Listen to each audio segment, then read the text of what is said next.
There's a trader I know who used to take 40 trades a day. 40. He'd be at his screens from market open to close, jumping in and out, scalping, chasing moves, convinced that more action meant more opportunity. In 6 months, he burned through $95,000. Then he made one change, just one.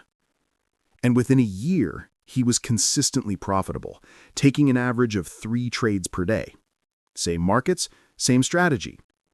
The only difference was that he'd finally solved the one problem that kills more traders than bad entries, poor risk management, or lack of knowledge combined with impatience.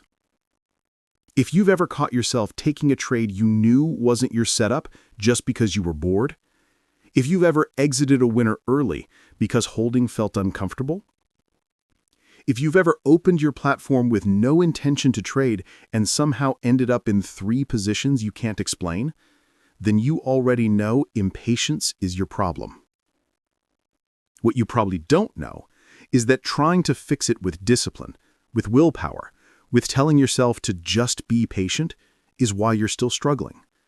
Because impatience isn't a character flaw, it's a design problem. And today, I'm going to show you how to redesign your entire approach so that patience isn't something you force, it's something that happens automatically. This isn't theory. This is the exact system that transformed that 40 trades a day trader into someone who now makes more money in less time with less stress. And by the end of this video, you'll have the blueprint to do the same. Let's start with the truth nobody wants to hear. You've probably already tried to be more patient. You've told yourself you'll wait for A-plus setups. You've set rules about how many trades you'll take per day. You've even had days where you succeeded, where you sat on your hands and let bad setups pass. And then the next day, you were right back to overtrading. Here's why. You're treating impatience like it's a character flaw, something you can overcome with enough self-control. But impatience in trading isn't about character. It's about misaligned incentives in your brain. Let me explain what I mean. Your brain is designed to seek immediate feedback. Take an action, get a result. That's how we're wired. It's how we learn to survive as a species. Touch fire, feel pain, learn fast. Eat food, feel satisfied, repeat behavior. Trading breaks this system. In trading, the right action often produces no immediate result. You wait for your setup, nothing happens. You sit in a winner, it bounces around and you feel nothing but anxiety. You pass on a mediocre trade and then you watch it work, and your brain screams that you made a mistake. Meanwhile, the wrong action, taking a random trade out of boredom, gives you immediate stimulation. Your brain lights up, you're in the game, you're doing something. Win or lose, at least you got feedback. This is why willpower fails. You're fighting millions of years of evolutionary wiring with a motivational Instagram quote and a sticky note that says, "Be patient." It's not enough. Let me tell you about Rachel. She was a swing fader. Great at analysis, solid strategy, kept losing money. When we dug into her trading journal, the pattern was obvious. She'd identify a setup, place the trade. And then within hours, sometimes minutes, she'd start second-guessing herself. She'd see price move against her slightly and bail out. She'd see it stall and take profits way before her target. I asked her why. She said, "I just can't stand the waiting. It feels like I'm doing nothing, like I'm being passive." There it is, the core issue.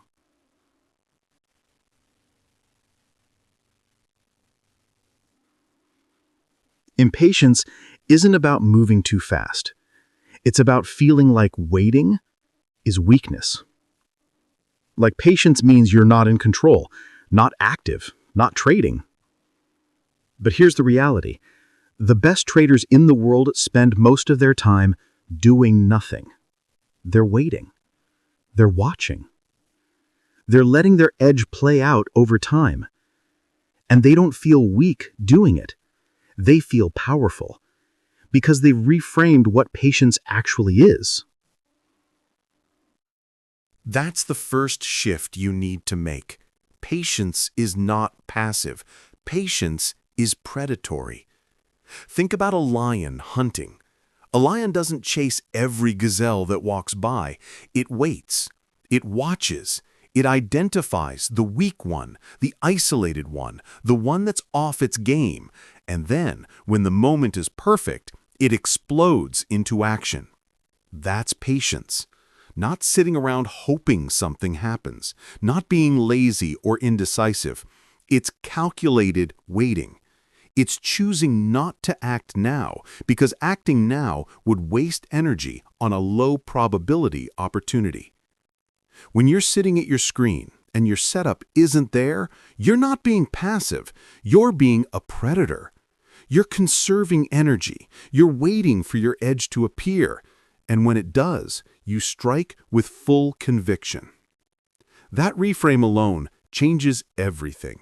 But it's still not enough, because even when you understand this intellectually, your brain will still crave action.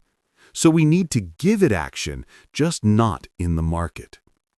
Before we get to the solution, you need to understand the real reason you're impatient. And it's probably not what you think. Most traders assume impatience comes from greed. They think, I'm taking too many trades because I want to make money faster. Sometimes that's true, but more often, impatience comes from something deeper. Fear of missing out, yes, but also fear of being wrong about doing nothing. Let me explain. You're sitting at your screen. The market is moving. You see setups that are close to your criteria, but not quite there. Maybe the volume is a bit low. Maybe the risk-reward isn't perfect. Maybe the trend isn't confirmed yet. You know you should wait, but then your brain asks a question. What if this is the move and I miss it? That question is poison because it reframes waiting as a potential mistake. Suddenly, patience isn't the smart play, it's a risk. And your brain, which is designed to avoid regret, starts whispering, just take the trade. If it works, you'll be glad you didn't wait. If it doesn't, at least you tried. This is how impatience wins, not by overpowering your discipline, but by disguising itself as prudence. I worked with a trader named Marcus who had this exact problem. He was a profitable trader when he followed his rules. Win rate above 60%, solid risk management, good edge. But he couldn't stop taking marginal setups, and those marginal setups killed his profits. When we analyzed his trades, we found something fascinating. The setups he was impatient about, the ones he jumped into early, had a win rate below 40%. His 8+ setups, the ones he waited for, had a win rate above 65%. The difference in patience wasn't just costing him a little, it was costing him his entire edge. I showed him the data. He nodded. He understood. And the next week, he did the same thing. Took 3 marginal trades, 2 losers. Why? Because understanding the problem intellectually doesn't fix it. His brain was still wired to fear missing out more than it feared losing money on bad trades. So here's what we did. We stopped trying to make him more patient. Instead, we made impatience impossible. Here's how. The first part of the solution is environmental design. You cannot rely on willpower when your environment is designed to trigger impulsive behavior. Think about it. If you're trying to eat healthy, but you keep cookies on the counter, you're fighting a losing battle. It's not a discipline issue, it's a design issue. Every time you walk past the counter, your brain has to make a decision. Eat the cookie or don't. And every decision drains a little bit of willpower. Eventually, the willpower runs out. You eat the cookie, not because you're weak, but because you're human. Trading is the same. If your environment makes it easy to take impulsive trades, you will take impulsive trades. Doesn't matter how disciplined you are. Doesn't matter how much you want to change. The environment wins. So we redesign the environment to make patience the path of least resistance. Step 1. Remove the temptation to check the market constantly. If you're trading swing or position trades, you do not need to be at your screen all day. You especially don't need to be checking your phone every 20 minutes. Every time you check, you're giving your brain an opportunity to see something that triggers the urge to act. Marcus was checking his trades 30 to 40 times a day. Every check was a decision point. Stay in the trade or get out. Add to the position or leave it alone. Every check was a chance to screw up a perfectly good trade with impatient interference. We cut it down to 3 checks per day: morning, midday, and close. That's it. No phone notifications, no live P&L tracking, no watching every tick. At first, he hated it. He felt out of control. But within 2 weeks, something shifted. He wasn't anxious anymore. He wasn't second-guessing. His trades had room to breathe, and his win rate on those longer-term positions jumped from 55% to 68%. The trades didn't change. He just stopped interfering with them out of impatience. Step 2. Create friction between impulse and execution. This is huge. If you can go from "I want to take a trade" to "I'm in a trade" in 30 seconds, you're cooked. There's no buffer, no time for rational thought.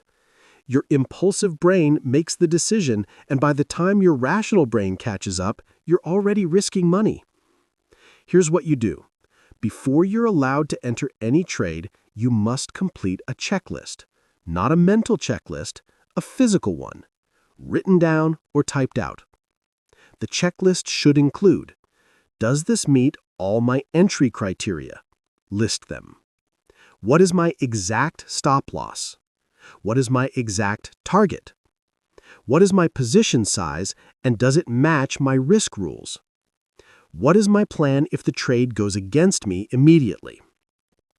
On a scale of 1 to 10, how confident am I in this setup? If you can't answer all of those questions clearly, no trade.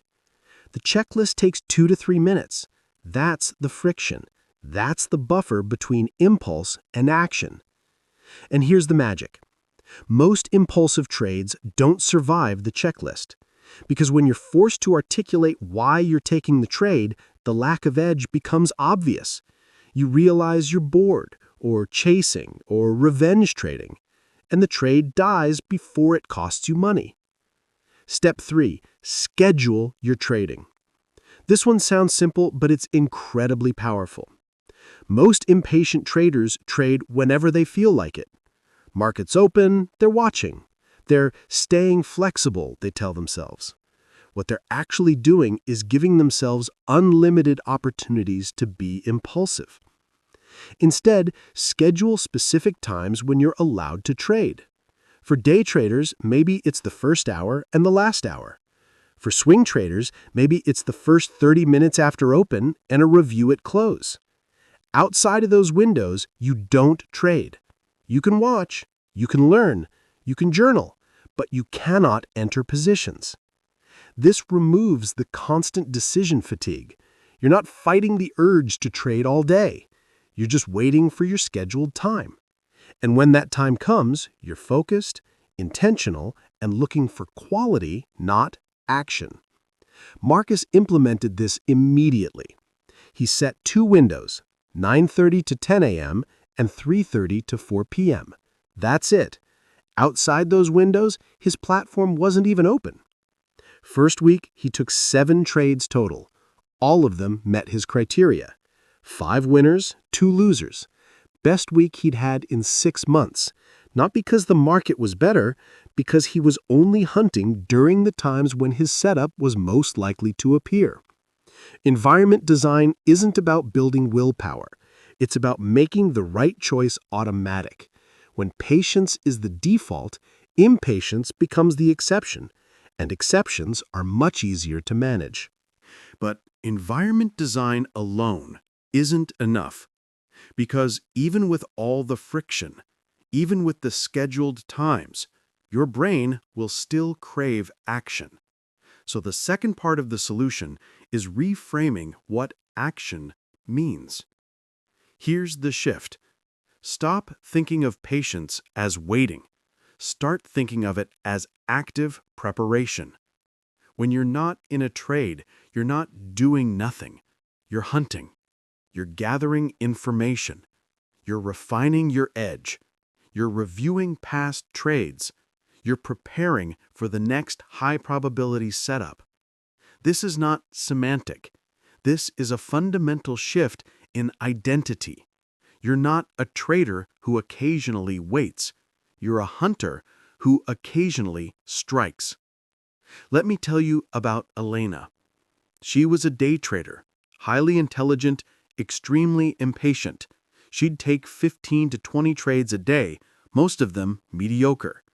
She knew she needed to cut down, but every time she tried, she'd feel restless, like she was wasting the day.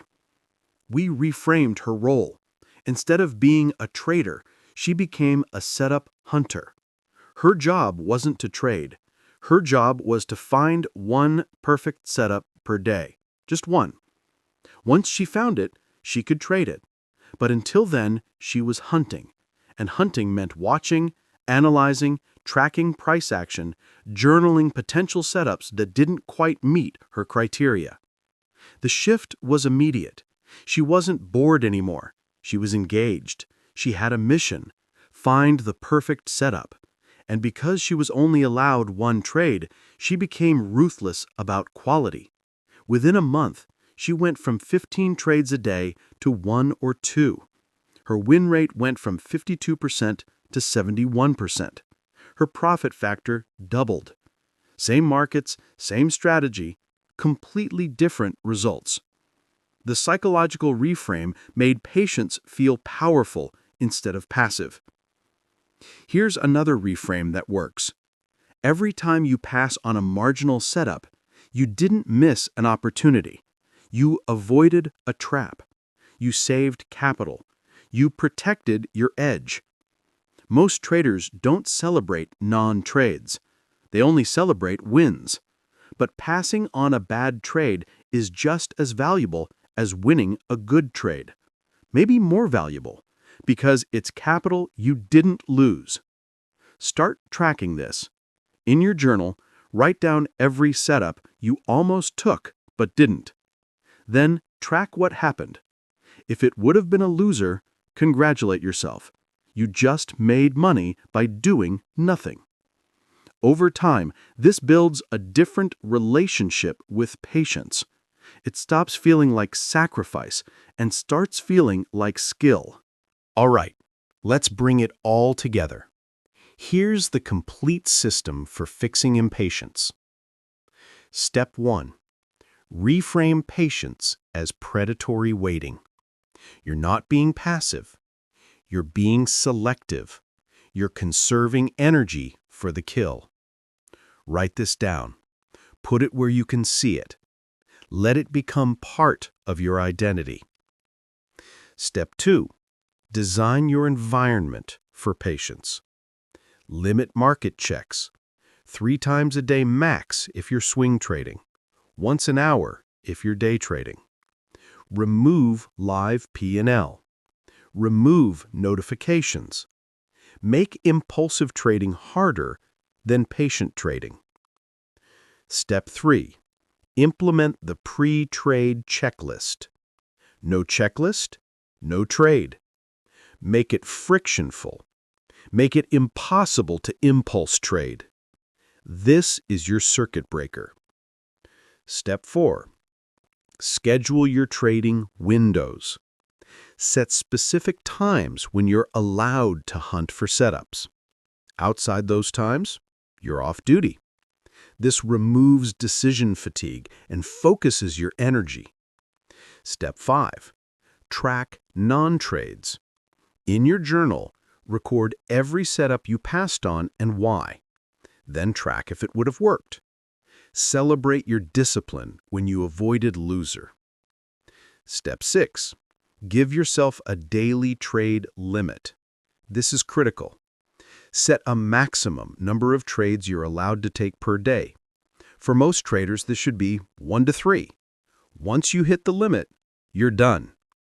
Even if a perfect setup appears, you're out. This forces you to be selective from the start. Step 7. Redirect your action urge. When you feel the itch to trade, but your setup isn't there, do something else trading related. Review your journal. Study past trades. Screenshot charts. Watch price action without trading it. Give your brain the stimulation it's craving, just not in the market. This is the system. It's not complicated, but it works because it doesn't rely on willpower. It relies on design. Let me take you back to that trader I mentioned at the start, the one who went from 40 trades a day to 3.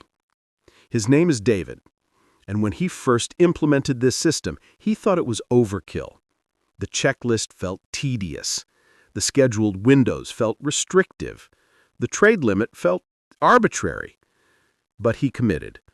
And within 2 weeks, something interesting happened. He stopped feeling the urge to overtrade. It wasn't a battle anymore. The system had rewired his habits. By month 3, he didn't even need the checklist anymore. His brain had internalized the questions. He didn't need the strict schedule because patience had become automatic. He told me something I'll never forget. He said, "I used to think patience was about resisting the urge to trade. Now I realize patience is just what happens when you respect your process more than you crave action." That's the shift. Impatience isn't a personality flaw you need to overcome with discipline. It's a design flaw you need to fix with systems. You're not broken. Your environment is. Your habits are. Your incentives are. And all of those things can be redesigned. The market will always be there. The opportunities will always come. But your capital, your mental energy, your edge, those are finite. And every impulsive trade drains them. Start today. Pick one thing from this system. Just one. Maybe it's the pre-trade checklist. Maybe it's scheduling your trading windows. Maybe it's just tracking non-trades for a week. Do that one thing consistently. Then add another, then another. In a month, you won't recognize your trading. Not because you got more disciplined, because you built a system that made patience inevitable. Stop fighting impatience with willpower. Start engineering patience with design. That's how you finally fix this. That's the real solution.